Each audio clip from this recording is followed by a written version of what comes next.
जैसा मोती ओस का ऐसी तेरी आवे, गरीबदास कर बंदगी भाई भौर न ऐसा दाव, ऐसा दाव, ऐसा मौका, ऐसा चांस मनुष्य शरीर और फिर ये तत्व ज्ञान, और अब भी तुम पीछे रहोगे।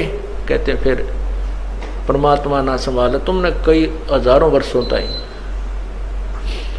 हजारों युगों तक नहीं संभालेगा, क्योंकि आप रिजेक्ट कर दिए जाओगे कि इतना कुछ होने के बावजूद भी, और फिर अपनी अज्ञानता और अपने ही ज्ञान के ऊपर आधारित होकर के अपने आप ही चले, संत की एक भी नहीं मानी।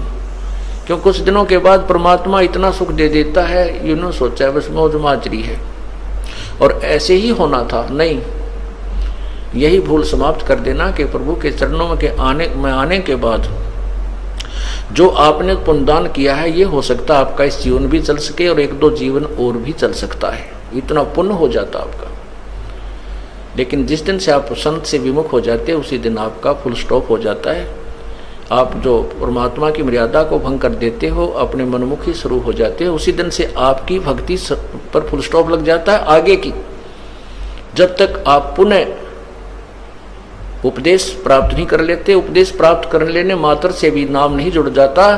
परमात्मा कहते हैं इन बातों क्या पाइए कर सतगुर नजर निहाल, राजी कर सतगुर रूठे नू।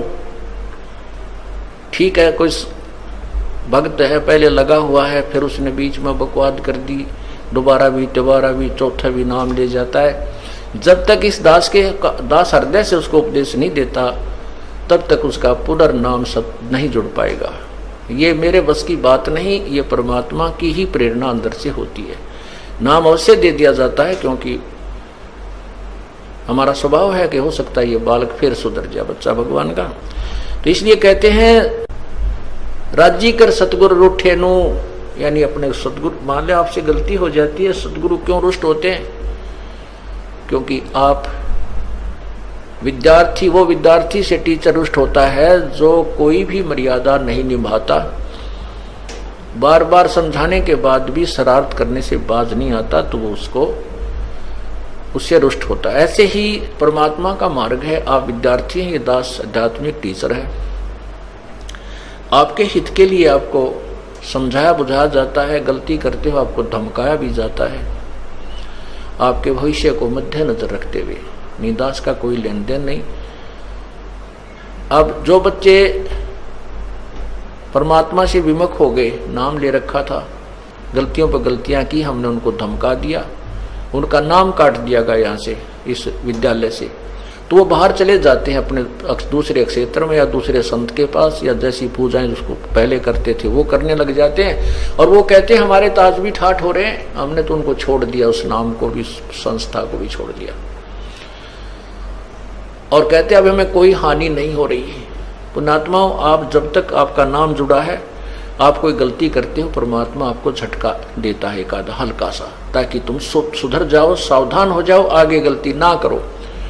और जब यहाँ से विमुख हो जाते हो, आपका नाम कट जाता है, आप चाहे सत्संग में भी आते रहोगे, परमात्मा आपको स्वीकार नहीं करता है, तो फिर आपके ऊपर झटके नहीं आएंगे, आपको केवल वो काल पुण्य देगा जो आपका दे रखा है। जैसे विद्यार्थी, जो बच्चा स्कूल में आता है, गलती करता है, टीचर उसको पीटता भी है, एक आधा थप्पड़ भी मार दे, खुड़कावट धमकाता भी है, और जब वो बच्चा स्कूल छोड़कर चला जाता है, फिर चाहे वो गधे पर बैठ कर बारी लेता रहे, कहीं घूमता रहो, कहीं खेलो, वो टीचर उसको कुछ नहीं कहेगा, उसके साथ से निकल जाएगा। वो कितनी शरारत कर रहा हो, वो नहीं, टीचर नहीं बोलेगा उससे, क्योंकि अब उसका विद्यार्थी नहीं रहा। इसी प्रकार जो अनजान व्यक्ति यहाँ से चले गए, उनको पूर्व जन्म की जो यहाँ रहते हुए और इस जन्म में भी जो पुण्य किए, भक्ति की, वो काल उनको अवश्य देगा, और उसके कारण वो ठाठ करते नजर आएंगे। और हो सकता है इस जीवन में कोई हानि भी ना हो, क्योंकि उनको पीटेगा नहीं कि अध्यापक, क्योंकि वो अब विद्यार्थी नहीं रहे और अपना जीवन बर्बाद कर रहे हैं। फिर मजदूर लगेंगे जो विद्यार्थी विद्यालय छोड़कर चले जाते हैं टीचर के धमकाने खुरकाने से, तो वो सफल नहीं हुआ करते। तो इसी प्रकार हमने उस परमात्मा की भक्ति करनी है। तो क्या कहते हैं,